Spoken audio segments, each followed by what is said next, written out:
Guys, today magbablog ako kasama ate ko. Antay lang. Dito na ang ate ko. Siya yung pangalawa kong ate, by the way.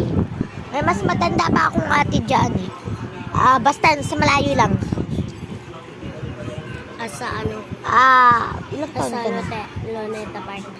9. 9 siya, kaso yung unang nag-9 sa amin is yung matanda ko naming ate, si Ate Yeye. Iya siya. Di ba kilala niyo naman ako dahil sa YouTube name ko? Johan Montbon. Johan Miller L. Montibon, M-L-L-R. L, tapos dot Montibon. By the way guys, hanggang 3 minutes lang to. Ito na pala yung kapatid. Ito, yun pala kapatid ko. Yan o.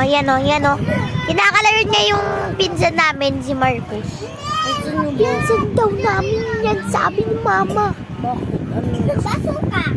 Yan, pinsan daw namin yan. Napupulag ka na raw.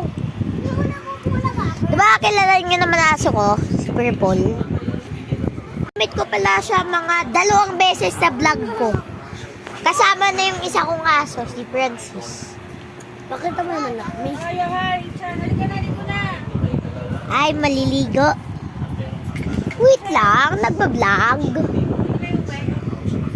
Ay, uuwi na pala kami. Barbers. Sheesh. Bye. Tapos na. Sabi niyo, bakos na kayo. Tapos